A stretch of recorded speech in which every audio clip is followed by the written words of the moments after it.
The chapter kicks off with our main guy, Beom Hang, the first young master, deep in thought as he strolls through the courtyard. He's piecing the puzzle together, deducing that the Azure Moon sect likely has absolutely nothing to do with the recent sabotage incident. He thinks back to Lady Ban's father. Sure, the guy has a totally bizarre haha laugh, but Hang senses he's an upright, broad-minded martial artist, definitely not the backstabbing type. Hang figures the sect leader brought his precious daughter along just to prove their innocence and show they harbor no ill intentions. But to get the absolute truth out of the captive clan manager, Hang knows he needs to squeeze some crucial intel out of Ban Gyo in Lady Ban. First, Hang spots Lady Ban having a lively, cheerful chat with his brothers, Yoon and Beom Hang. With a warm smile, Hang walks up and asks, "Lady Ban, have my brothers been respectful to you?"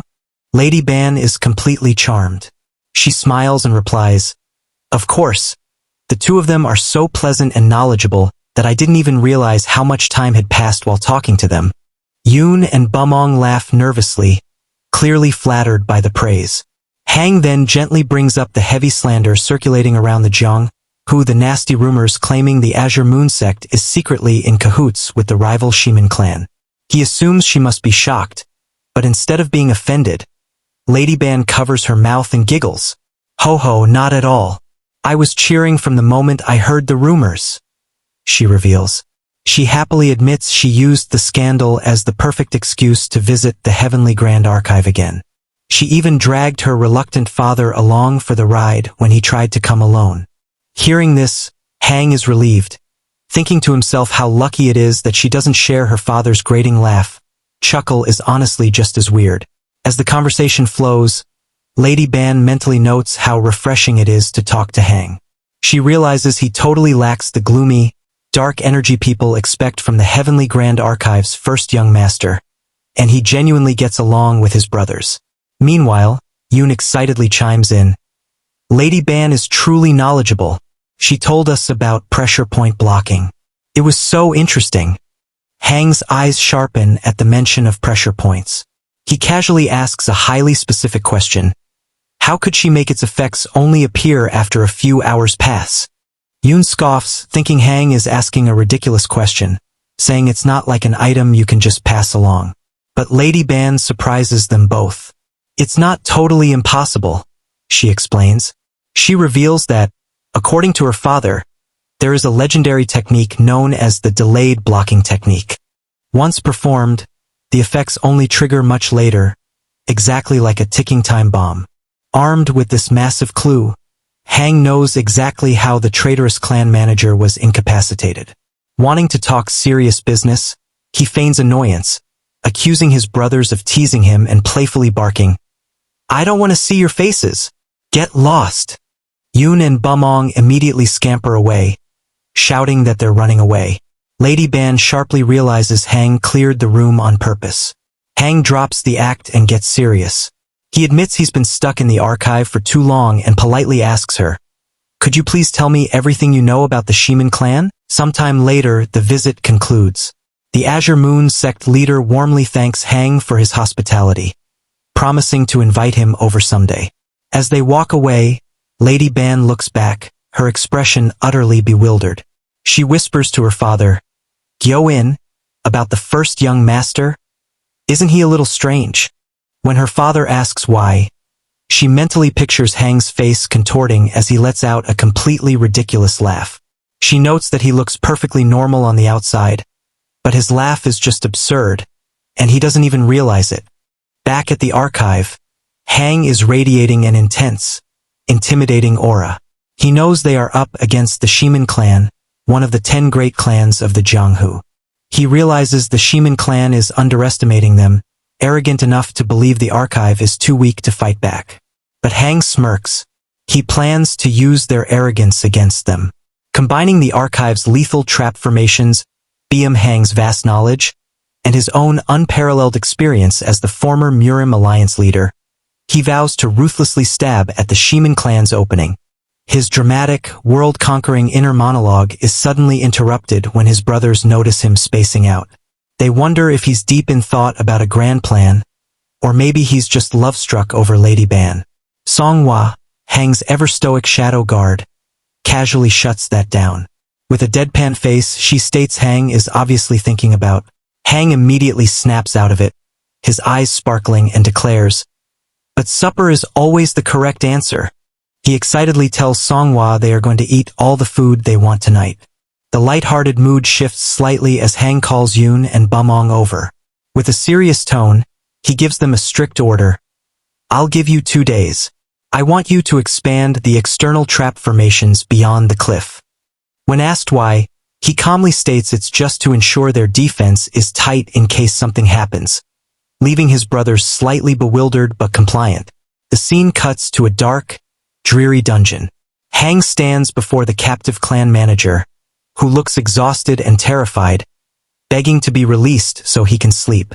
Hang coldly ignores his pleas and demands. "When you were planning this, were the people of the Azure Moon sect or the Shimin clan with you?"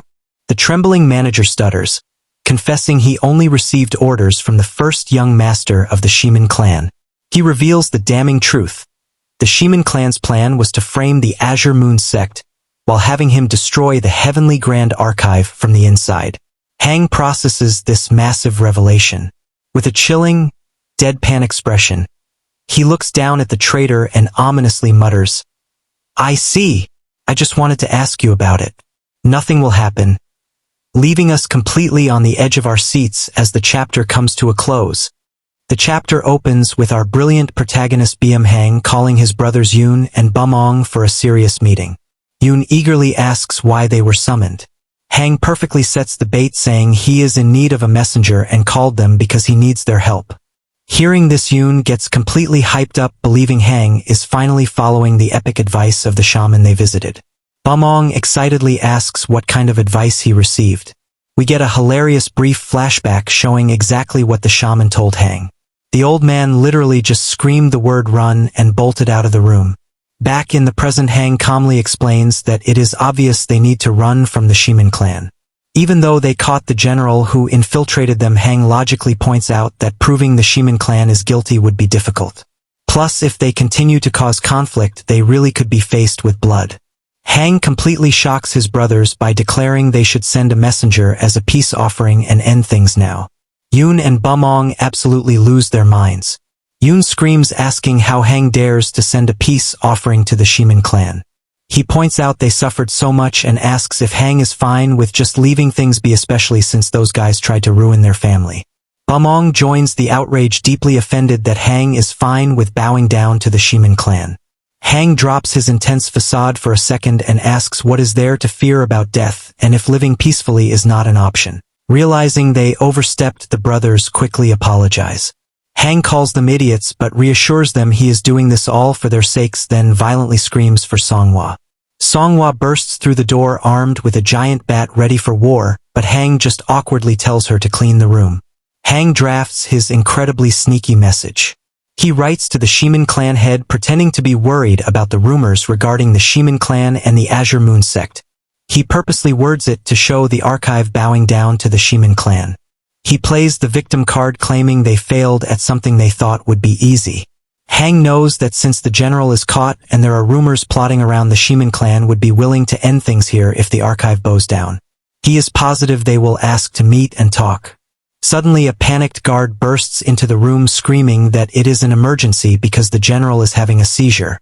While the guard freaks out, Hang just smirks like an absolute villain and says, "Perfect." We jump back in time to the night before. Hang is alone, observing his hands and noting that the rate at which his body is shrinking has gotten much faster. He celebrates successfully learning the body adjustment technique, which allows him to apply a pressure point shift with just a single touch. He notes that all that is left is to add the stealth technique to his newly mastered skill. He recalls the conversation where Lady Ban mentioned the delayed blocking technique, noting that very few people know about it. Hang explains the genius behind this. The stealth technique is completely unknown because the target will never know when they have been targeted by a pressure point shift. He realizes if he can utilize the time delay, he can quietly retaliate against the Shimin clan. Needing a test dummy, he orders his men to release the captive general from his ropes. Back in the present, Hang tells the panicked guard to go find out what exactly is going on, fully aware his delayed technique worked perfectly. Hang grins menacingly, promising the Shimin clan that he will make sure they pay for their actions. The perspective shifts to the lavish headquarters of the Shimin clan in northern Anhui. Strategist Baek No is reading Hang's letter. Shimin clan head Shimin Chu arrogantly laughs, thinking the Heavenly Grand Archive is scared and wants to apologize for the rumors. Chu decides they have no choice but to end things here. Just then, the Shimin clan young master Shimin Ung walks in. Chu hands him the message and tells him to take care of things. Chu maliciously advises his son to welcome them but force them to depend on the Shimin clan. He explicitly orders Ung to invite Hang to the main house, knowing the location will heavily pressure the archive. Ung takes it a step further. He suggests inviting the children of nearby families to host a grand banquet. He sneers that if they act like everything is fine, it will completely humiliate the archive. Chu absolutely loves this evil idea and laughs loudly. Back at the archive, Beom reads the official reply and explodes with rage at how shameless the Shimin clan is. He yells that they seem polite on the surface but are actually incredibly arrogant. He screams, asking if that is not exactly what they mean, while coughing in absolute fury. The brothers sob in frustration, feeling utterly defeated. Hang holds the letter and dramatically cries right along with them. But internally, Hang is grinning from ear to ear. He realizes a crowded banquet is the absolute perfect cover to use his stealth body adjustment technique on a massive scale. Acting completely overwhelmed, Hang tells his brothers he needs some time alone to think and wanders off into the city streets with Songhwa. Songhwa looks worried and asks if he can just decline the invitation. Hang laughs confidently and tells her not to worry because he has his own plans. They stop at a food stall. Songhwa enthusiastically asks for shrimp stir-fry, but Hang completely ignores her and orders pork belly instead.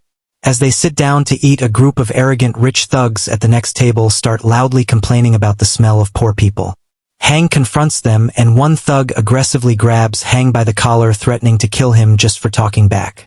Hang just smiles a dark, deadly smile and gently taps the thug's chest, applying his stealth technique. The thugs arrogantly mock the Heavenly Grand Archive, oblivious to the ticking time bomb Hang just planted inside them. Hang chuckles to himself, totally confusing Songhwa. He then calmly tells her to buy the most expensive alcohol they have and casually walks past the bullies. The thugs angrily yell for him to stop right there, but we, the audience, know they are already digging their own graves.